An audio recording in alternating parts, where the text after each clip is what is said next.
kembali lagi di channel aku, Reta Pramesti. Buat kamu yang baru gabung di channel ini, welcome. Jadi channel itu banyak membahas seputar edukasi, finance, dan juga self development. Kali ini aku bakal fokus ke yang finance-nya. Di sini aku mau sharing tentang gimana sih cara aku untuk investasi di reksadana. Nah, aku ini udah memulai reksadana investasinya itu mulai dari Januari ya. Jadi Januari 2020 sampai sekarang Oktober, sekitar 10 bulan. Nah, tapi sebenarnya jumlah investasi yang sudah aku keluarkan nggak banyak-banyak banget sih, karena waktu itu kan aku masih kayak kuliah gitu, jadi kayak seadanya dulu aja, tapi aku rutinin tiap bulan buat investasi.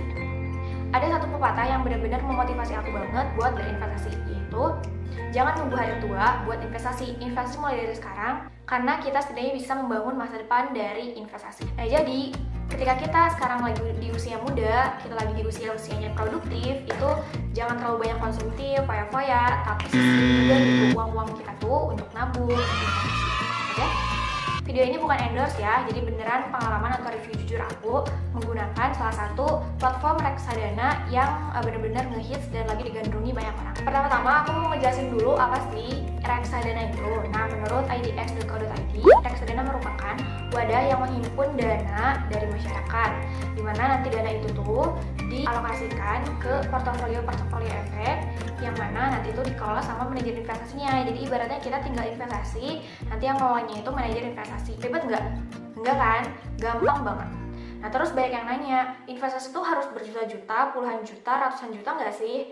Enggak ya, sekarang tuh banyak banget platform atau wadah online investasi reksadana dengan dana minimum paling kecil, bahkan ada yang sampai 10.000 gitu. Kecil banget kan? Ya ibaratnya kayak beli seblak ya, tapi sekarang kita alokasikan ke investasi reksadana. Terus ribet nggak sih? Enggak. Nah, karena di platform salah satu ini, yang aku bakal rekomendasiin itu udah ada advisernya, udah ada kayak penasihatnya. Kita kayak tinggal ngejalanin aja sekalipun kita awam gitu. Nanti kita tinggal beli aja reksadananya, ketika nanti nilainya udah naik, kita tinggal jual aja dan kita dapat keuntungannya di situ. Oke? Nah, aku mengenalin investasi reksadana yang aku pakai, platformnya itu apa. Nah, jadi kamu bisa cek aja di Play Store atau di iOS, itu namanya adalah Bibit. Bibit bukan yang buat tanaman ya. Nah, ini tuh nama platformnya, Bibit. Kayak gini. Oke, yang ini ya. Nah, nanti kita tinggal download aja, lalu nanti kita tinggal buka aplikasinya. Buat yang pertama kali buka, itu pasti harus register dulu. Nah, sekarang aku mau nge-share dulu hasil reksadana aku yang udah aku investin di sini. Jadi aku tuh dapat sekitar 142.000 ya. Jadi untungnya tuh sekitar 1%, yaitu 23.871. Jelas kan? Sebenarnya kalau dilihat secara nominal kecil banget ya, kita udah invest 1 jutaan, tapi returnnya cuma 20 ribuan atau sekitar 1%. Gak apa-apa, karena ini kan aku juga baru kayak 10 bulan dan nominalnya emang kecil-kecil gitu, jadi sebenarnya wajar aja gitu. Tapi kan ini ibaratnya tuh uang yang kita investin, ya udah kita lupain aja, nanti sewaktu-waktu kita butuh kita tinggal jual aja gitu. Nah, di sini tuh aku tuh dana tabungannya tuh 1 reksadana dan juga dana pensiunnya 8 reksadana. Jadi aku kayak diferensiasi aja gitu ke banyak reksadana, terus aku beli dengan nominal yang beda-beda. Nah, kalau misalnya kamu mau tahu histori aku ya, beneran ya, aku tuh mulai dari Januari 2020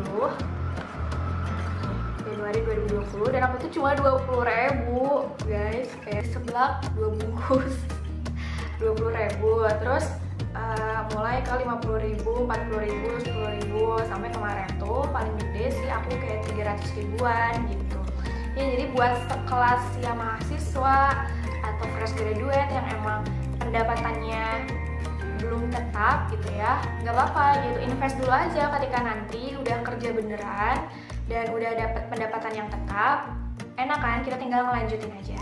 Oke? Jadi itu ya, aku udah dapat sekitar 1% mulai dari Januari, dan juga bener-bener membuat pola invest aku tuh semakin disiplin, karena di sini aku juga ikut nabung rutinnya gitu. Jadi di sini kamu kalau bisa lihat ini ada nabung rutin, Terus di dana tabungannya aku tuh nyimpen kayak investasi bulannya itu kayak waktu itu 100.000 per bulan, dan aku tuh emang tiap bulan 100.000 terus sampai akhirnya lumayan kan ya, sekarang 10 bulan 1 jutaan, 1.400.000. Nah kedepannya sih aku pengen nabung rutinnya lebih gitu ya, semoga bisa gitu 500 sampai 1 juta karena sekarang alhamdulillah udah kerja. Nah sekarang aku mau jelasin mulai dari kamu register sampai kamu bisa untuk invest, dan gimana sih cara menganalisis untuk investasinya, oke? Nah, pertama-tama kamu tinggal register aja. Kalau misalnya udah register, kamu masukin kapan ulang tahun. Ini aku contoh aja ya, misalnya 1 Januari 90. Nah, terus ini ada survei, kamu harus mengisinya dengan jujur. Udah menikah dan memiliki tanggungan keluarga berapa? Kalau misalnya masih single, isi masih single. Kalau misalnya udah nikah, udah punya anak, jangan bohong. Karena ini ya bentuk survei yang nanti tuh bakal berhubungan sama tipe investor kamu. Kalau misalnya udah next, terus berapa pendapatan bulanan. Nah jadi bersih ya, pendapatan bulanan bersihnya tuh berapa, misalnya 3 juta. Nilai total kekayaan kamu misalnya itu 50 juta, jadi kamu hitung aja gitu kan, misalnya kendaraan yang kamu punya, terus misalnya televisi, terus misalnya rumah, tanah, kayak gitu-gitu. Next, dalam berinvestasi apa yang lebih kamu utamakan? Memaksimalkan keuntungan, menghindari kerugian, atau keduanya sama penting? Nah ini tergantung juga ya, ini preferensi kamu atau opsional buat kamu juga. Nah, misalnya aku yang keduanya sangat penting. Terus ditanya juga nih, pasar keuangan seringkali naik turun. Jika nilai investasi kamu turun 15% dalam sebulan dengan keadaan pasar yang tidak menentu, apa yang akan kamu lakukan? Nah ini sesuai dengan jawaban kamu juga ya. Misalnya ngejual semua, jual sebagian, simpan semua, beli lagi. Nah kalau aku sih simpan semua. Nah terus kita submit aja. Nah terus nanti bakal keluar kita tuh investornya itu investor apa. Nah di sini tipe investor aku tuh investor moderat. Jadi tipe ini tuh mempunyai toleransi terhadap resiko yang tidak terlalu tinggi, di mana kamu mengharapkan return di atas suku bunga dengan fluktuasi nilai pasar yang moderat. Jadi cenderung cari aman sih kalau moderat ini. Nanti profil risikonya tuh ada dari 1 sampai 10 rate-nya. Biasanya kalau agresif itu di 9/10.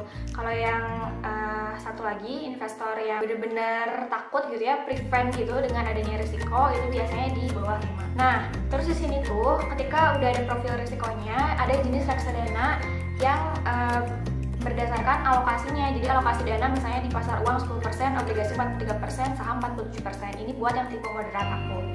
Nah, kamu bisa juga cek disimulasikan rekomendasi Robo. Nah, di sini simulasi investasinya sesuai dengan apa yang kamu bisa lakuin ya. Jadi kalau misalnya investasi awal kamu misalnya 100.000, ya udah masukin 100.000, terus investasi bulanannya misalnya 200.000, misal ya. Nah, di sini kita bisa melihat perkiraan atau prospek kedepannya nilai investasi kamu itu berapa gitu. Misalnya nih, ini kan dari mulai tahun pertama sampai tahun ke-30. Nah, misalnya kalau tahun ini kamu mulai itu ya sesuai dengan tabungan biasa 100.000, bibit juga 100.000. Nah, di tahun kedua ketika udah adanya proses di reksadananya, fluktuatif nilai bunganya itu bisa dapet, kalau misalnya di rekening tabungan biasa 4.900.000, kalau di bibit itu 5.500.000, karena kan ada bunganya gitu kan per tahunnya, bisa sampai 7-8%. Nah berarti bedanya kan sampai 500.000, lumayan kan. Coba tahun ketiga, kalau tabungan biasa 7.400.000, dan kalau misalnya bibit 8.700.000, wah bedanya sampai 1.500.000. Coba di tahun ke-10, kalau di rekening biasa 25 juta, kalau di bibit 45 juta, wah bedanya sampai 20 juta. Nah, asal apa? Asal harus dollar cost averaging, jadi harus nabungnya tuh secara rutin tiap bulan sesuai dengan apa yang kamu udah tulis di sini.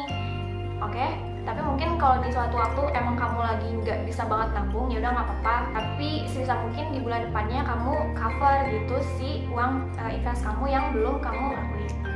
Nah, udah kayak gini, kamu nanti disuruh masukin nomor handphone kamu beserta kode referral. Nomor handphone kamunya yang sekarang aktif ya. Gunain, terus lanjutin. Nanti kamu bakal dapet cashback 25.000. Wah, enak banget ya. Nah, nanti kamu tinggal masukin semacam KTP gitu, nomor rekening gitu yang aktif. Tenang, ini aman kok. Oke? Jadi bener-bener punya rating bagus gitu. Nah sekarang aku mau login pakai yang aku ya. Nah oke. Ketika kamu udah login, kan tadi udah register, lalu login. Nah, di sini kamu bisa melihat gitu portofolio kamu kan tadi misalnya tipe investor apa. Nah, kamu tinggal investasi aja deh. Investasinya ini aku saranin kamu juga nanti ngaktifin nabung rutinnya ya. Nabung rutinnya kamu tinggal aja tambah pembelian rutin, lalu misal pilih portofolionya dana tabungan, masukkan nilai pembelian rutinnya misalnya adalah 100.000 atau 200.000 ya. Atau tergantung yang kamu bisa, metode pembayarannya terserah nanti lewat GoPay atau tanggal pembeliannya nanti kamu pilih kira-kira tanggal berapa. Bagusnya sih kayak habis gajian atau habis kamu kira-kira dapat uangnya itu sekitar tanggal berapa gitu, jadi langsung, jangan sampai ditunda-tunda. Investasi itu kayak di awal kita dapat uang langsung gitu, lalu kita ya udah lupain aja, nanti tunggu beberapa bulan sampai akhirnya nilainya naik. Nah di Bibit juga kita tuh kan bisa memilih jenis investasi kita kan. Nah jenis investasi kita itu tuh bisa kita pilih di portofolio. Nah di portofolio ini misalnya aku dana tabungannya itu pakai yang majoris pasar uang syariah Indonesia. Kenapa? Karena aku menganalisis juga si kurvanya. Jadi sini ada CAGR, drawdown, expense ratio, total AUM, jenis produk, dan tingkat risiko. Oke? Jadi aku lebih kayak ke profil risiko yang rendah, itu yang tipe moderat. Nah, ketika kamu membeli reksadana gitu ya, kan bisa ngikutin robo advisor ataupun kamu bisa pilih sendiri. Kamu bisa juga ngelihat bandingkan reksadana. Jadi kalau misalnya kamu pengen lihat apa bedanya, kita tinggal pilih aja misal 3 ya atau 2. Ini misalnya aku majoris pasar uang syariah sama Sukor Invest. Nah, di sini total return untuk 1 tahun majoris pasar itu 4%, sedangkan Sukor itu 6%. Berarti kalau misalnya dilihat dari return lebih besar yang Sukor Invest. Lalu CAGR. Kalau CAGR itu ibaratnya tingkat pertumbuhan bunganya per tahun. Itu 4% sama 6% ini sama ya returnnya. Expense-nya itu kayak beban yang dikeluarkan sama perusahaannya, misalnya buat manajemen fees, biaya kustodian, biaya trading, biaya marketing. Nah, lalu untuk total AUM itu aset under management, jadi kayak pengelolaan dana investasinya tuh sampai berapa. Minimal pembelian kalau buat majoris 10.000, kalau buat Sukor Invest 100.000. Nah, di sini aku lebih milih yang majoris karena waktu itu tuh aku kayak uangnya tuh belum cukup gitu 100.000, jadi aku ya udahlah pengen coba-coba dulu 10.000. Oke, jadi itu bisa ya untuk membandingkannya seperti itu. Nanti kalau misalnya kamu invest, kamu tinggal tulis aja misalnya 200.000, terus misalnya beli. Nah, nanti tuh ketahuan di sini tuh kamu tuh ya harus ngecentang dulu yang saya mau tujui. Terus bayar sekarang. Bayar sekarangnya bisa lewat GoPay, link aja virtual account sama transfer manual. Ketika kamu nanti udah transfer, itu tuh kayak langsung otomatis gitu ke nambahin ke yang bibitnya. Oke? Nah, kalau misalnya kamu dirasa nanti nilai si reksadananya udah naik, misalnya inilah ya, aku yang pasar uang, itu kan nih, modal investasi 10.000, nilai sekarang 10.200, aku udah untung 200 ya. Kalau misalnya aku mau ngecairin, kamu tinggal jual aja. Nah, jualnya tuh di sini yang perlu diketahuinya harga reksadana, durasi sama biaya. Terus tinggal saya mengerti, nanti tinggal diproses. Nah, misalnya aku pernah nih ngejual sekali kan. Pas ngejual itu, order jualnya tuh aku 8 Agustus, lalu menunggu verifikasinya 10 Agustus, dan order jualnya itu berhasil 11 Agustus. Nah, jadi kayak butuh ya 3 hari gitu buat masuk ke bank kita. Gampang banget kan ya? Nah, jadi kalau misalnya ditanya investasi reksadana di Bibit itu worth it atau enggak, menurut aku tuh worth it banget karena kita hanya perlu dana minimum dari 10.000 untuk investasi. Terus ada juga fitur nabung rutin. Kalau misalnya awal banget bisa direkomendasikan oleh robo advisor. Semoga kamu bisa memulai investasi reksadana mulai dari sekarang. Nanti aku bakal update 3 bulan ke depan gitu ya, nilai investasi aku berapa, returnnya berapa, dan aku menganalisisnya seperti apa. Thank you for watching and bye-bye!